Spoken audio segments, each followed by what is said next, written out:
to us from the UUCH in Arlington, Virginia, where he has served as an RE teacher, a board chair, a worship associate, and probably many other things. Bill is working on the revival of the state UU social justice group, VUSAN, VUUSAN, to connect and inform UUs in Virginia. And he will, I'm sure, tell you more about that, and he can tell you a lot more about himself than I can. Anyway, welcome, Bill. Let's give Bill a warm welcome.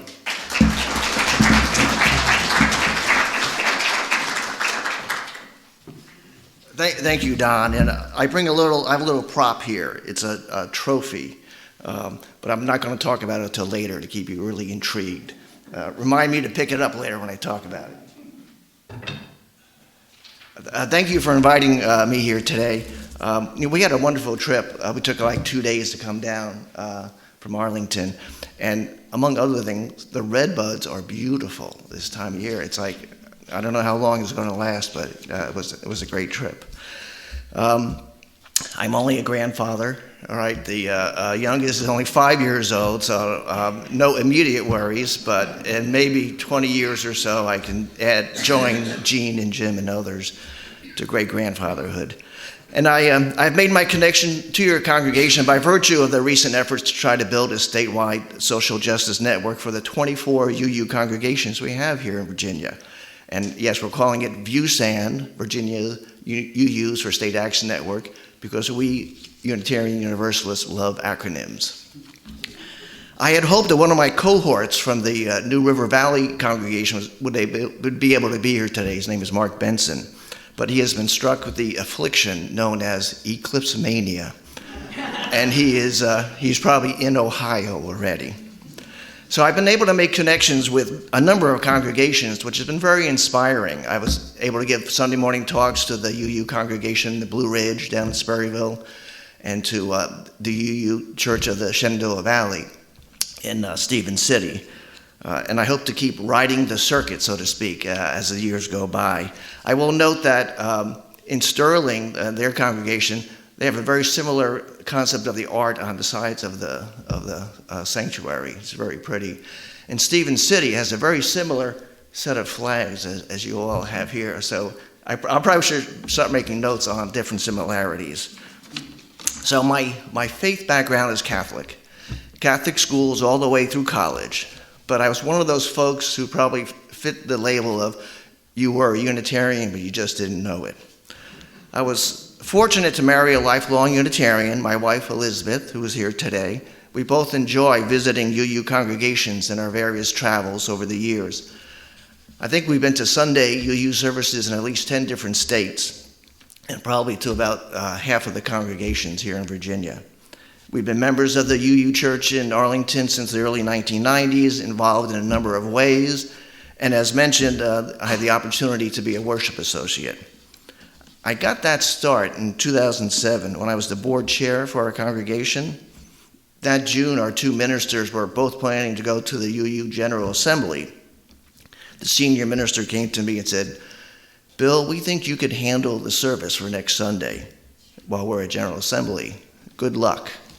And that was about all the guidance I had. All went well with that service, though I did feel a bit uncomfortable with the thought of giving a sermon. It seemed a bit presumptuous. So I made a point of identifying my time in the pulpit with the title, "Not a Sermon, Just a Question." And with that same philosophy, I simply have some questions to share with you today. Let me open with that broad question you might have received from time to time from your non-UU friends. What do Unitarian Universalists believe? Well, in figuring out what I might talk about today and the need to provide you with a title a few weeks ago, I was reminded of a blog post I saw on the website of the UU congregation in the Blue Ridge. It had a title of a familiar saying in UU circles, "Deeds, not creeds."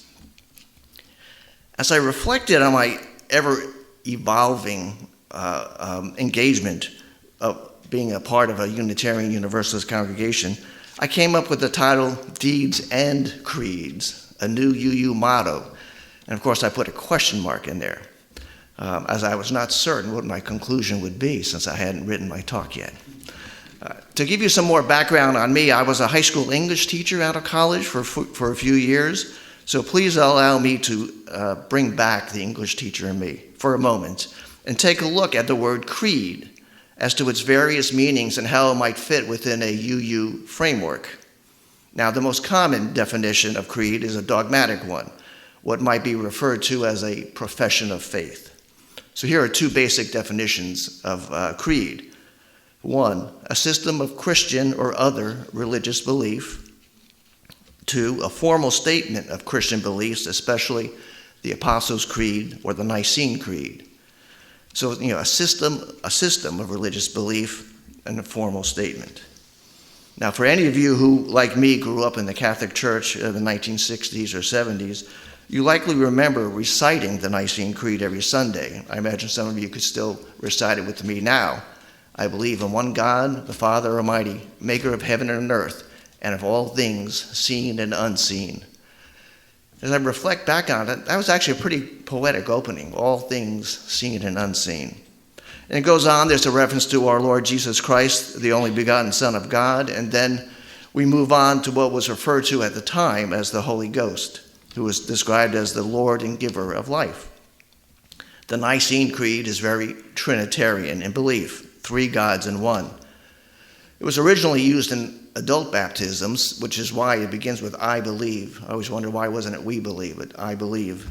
And it goes back to 325 AD when Constantine called for a council at Nicaea, which is in modern-day Turkey, to resolve a controversy involving a church elder named Arius and Arius's belief in a nutshell, that Jesus was not a god. Now, obviously, this was a huge conflict with the concept of the Trinity. And I'm thinking you could draw a straight line from Arius in the 4th century to a number of heretics in the 16th century, Francis David, Michael Servetus, and other heretics, believers who denied that Jesus was a god, which brought imprisonment and banishment to some. Servetus was burned at the stake for denying the Trinity. He was burned on a pile of his own books. Now, from those heretics, you could draw a line to Transylvania, where Unitarianism began and flourished. And then I see the line going to America, to Thomas Jefferson and his Jefferson Bible, where he cut out all the miracles of Jesus. And then we could draw a line to the Unitarian movement in the 19th century, especially starting in New England. It's interesting talking to Don today. He started in Massachusetts. There are a lot of little Unitarian Universalist churches there. But your theology depended on the theology of your minister. So we draw the line to the early 20th century, and humanism really flourished in Unitarian circles. Though again, your actual church experience might depend on your minister. A lot of ministers, I'm finding out from a lot of the 20th century, were all trained and started in mainline denominations. And in Arlington, we had such a minister in the 1950s. His name was Reverend Ross Weston, and he had an amazing 10 years in the Arlington Church. I've been rooting through the Arlington archives, the church archives, which are a mess, but there are so many interesting stories in it. And Ross Weston has a number of it. He was a Methodist minister who converted to Unitarianism. When he came to Arlington in 1950, reading the early church histories, it said that he had the congregation had a problem with him in the first 6 months. They thought he was too much of a Methodist, but that he came around to whatever the congregation liked. But Weston stirred up a lot of trouble in a lot of ways in Arlington with civil rights work, opposing massive resistance. But in 1957, his trouble was he stirred up what's for the Unitarian Association, when he encouraged our church to file a resolution at the Unitarian General Assembly, which then was held every year in Boston, to change the name of the monthly Unitarian magazine. We weren't UUs yet in 1957. The magazine was called the Christian Register. The resolution proposed to change the name from the Christian Register to the Unitarian Register. Now, looking at articles from Boston in 1957, it's a great thing. You can research newspaper.com and find all kinds of stories. It is clear that folks were passionate on both sides of this vote. But the resolution to change the name did pass. It was a close vote, but it did pass. The people who wanted to keep the name called it a repudiation of Christianity. Reverend Weston was quoted in the paper putting a different spin on it. He called it going beyond Christianity, which I thought was a very interesting phrase. I also think this 1957 vote kind of marked a turning point for Unitarianism with regard to the belief. I mean, the Unitarianism was the belief in one God. And now, I would say Unitarianism does not have a system of belief that requires the belief in any God, much less the unity of a God. Well, then the Unitarians and Universalists merged in the early 60s, and a set of principles was established. And you see, you have the 7 principles written out in your order of service. Some congregations have adopted an 8th principle relating to racial oppression. But here's a question for you. Are these principles a system of religious beliefs that could be then considered a creed? But I want you to hold that question for a moment, because now, as a denomination, we UUs are about to embark on a possible shift from principles to values with a proposed bylaw revision which is centered around the word love. I don't know if you all have had any discussions about this proposed change, but it is engendering a good deal of controversy. And the proposal is actually captured in a nice graphic like flower with petals, with love at its center and 6 values around it: justice, interdependence, equity, generosity, transformation, and pluralism. Well, with any proposal to change anything in the UU universe, whether it was the 1957 vote on the Christian Register or merging with the Universalists, there are a lot of opinions flying about this bylaw change. Whether to make the change, whether the 7 values are the best ones, do you want to add some, do you want to take some away? So it's going to be a very interesting process. Now, this talk today is not intended to delve into those details. That's perhaps another talk for another time. But I want to get back to creed. And there was a 3rd definition of creed, which is a more personal one than institutional. A creed is a set of beliefs which guides someone's actions. A set of beliefs that guides someone's actions.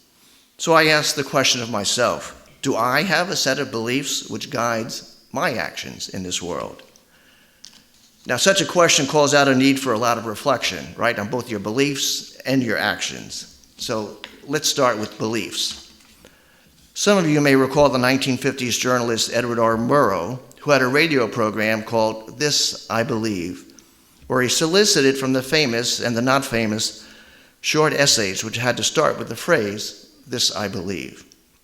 There's a book with that title in print with the essays from the 1950s, and another 2 books, because in the early 2000s, NPR created a program of This I Believe. And I say some of you may recall Edward R. Murrow, because when I talked at the Blue Ridge Church, it was a different talk, but I mentioned an essay by Wallace Stegner, who was written in the 1950s. And a fellow in the discussion afterwards said, "I remember that essay when I was in college." So Unitarians have long memories. It was just really interesting to get that comment. So anyway, I have dabbled myself with an I believe essay. I think it could be a good opportunity for all to reflect on. It's not easy. And I was intrigued by a 2-question formula preached by one of our ministers in the Arlington Church, who said there were 2 questions that everyone should reflect upon. Number 1, what do I love? And then, how shall I live? What do I love? How shall I live? Well, I kind of took that first question, what do I love? Well, it kind of means what do I value? What do I believe? But I really wasn't getting anywhere in my beliefs essay until I read an essay in one of the I Believe books. And the answer was all there in the very first sentence of this essay. It was an essay by Sister Helen Progene. You may know her as the nun who worked with prisoners on death row. She wrote the book Dead Man Walking. A movie was made of that also. So here is her first sentence. I watch what I do to see what I really believe. I'll repeat that. I watch what I do to see what I really believe. She goes on to say, it's one thing for me to say I'm a Christian, but I have to live it. I look deeply at what I really believe by how I act. So I'm finding it's helpful for me to understand the interdependent connection between our actions and our set of beliefs. Remember that third definition of the creed, a set of beliefs that guides our actions. But as I think more about it, I think, well, maybe it needs to be flipped a little so that it's really our actions, our deeds, reveal our beliefs. Or to put it another way, as I've been kind of mulling over, does the action come first, and then and only then do our beliefs become articulated? So let me give you an example. Say I'm advocating at a hearing in Richmond for a same-sex marriage constitutional amendment. Why do I do that? Well, actually, it's kind of hard to say why we do anything in this world. But in my example, I might say I would go to give public comment because it just feels so unfair to deny the right for two loving people to get married. And then this is when I might follow up by articulating my beliefs. And I might come up with the words, I'm doing this because I believe in the inherent worth and dignity of all people. Now, maybe I was thinking, maybe I should just stick with the word fairness. Hey, maybe we can add fairness to our rose petal of love, right? We all have different things that we believe in different ways. So I guess I'm saying our actions are linked to our beliefs, and maybe it's a kind of chicken and egg conundrum. What comes first, the action or the belief? But maybe it's just a cycle with no first cause, just a series of actions and a series of reflections on those actions, followed by thinking and articulation of beliefs, followed by some more actions. So in other words, it's kind of deeds and creeds and deeds and creeds and deeds and creeds. And as we get older, some of those creeds may change. We might drop some actions and take on new actions. So I'm getting back to my title, getting back to that phrase of deeds, not creeds. I'm thinking perhaps my title of Deeds and Creeds could actually be a good UU motto, if one were to dare suggest that UUs have any single motto. So let me conclude with the sharing of my beliefs. So here's my prop here. It's a trophy. I come in praise of what is sometimes derided as participation trophies. This trophy represents all the trophies I gave out to dozens of kids over 12 years of coaching youth sports. Everybody got a trophy. Sometimes I played around with it and gave something similar, but not quite a trophy like this. Everybody got a trophy because everyone contributed. Everyone put in the effort. And so I bring this trophy as a symbol of my belief in the value of participation. By that I mean participation in the public sphere, in the community. Perhaps civic participation is a better phrase. Now, what kind of actions might be linked to civic participation?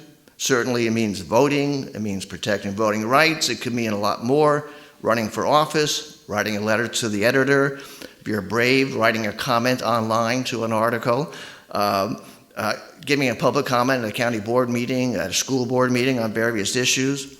There are a lot of action possibilities that depends on your talents, your times, and your specific beliefs, or how an action may make you feel. Now, you likely have heard some version of the following quote, "Evil wins if good people do nothing." I don't really like that quote too much because there's too much subjectivity, or we start defining what is evil and such. I prefer a quote by the late Supreme Court Justice Louis Brandeis. I actually saw this in an article about Ruth Bader Ginsburg during Women's History Month. So Brandeis, this was one of her favorite quotes of Brandeis. "The greatest menace to freedom is an inert people." Now, inert is a kind of strange word there, but I think the quote is nicely succinct. The greatest menace to freedom is an inert people.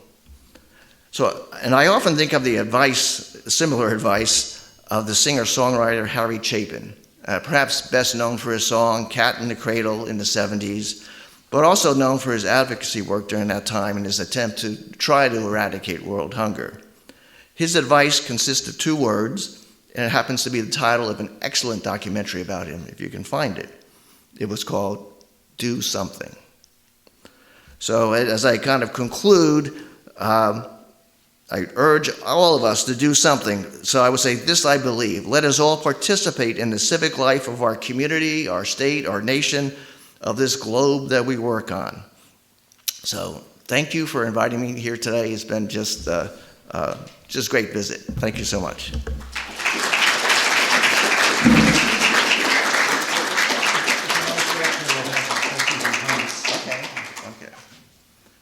Okay, so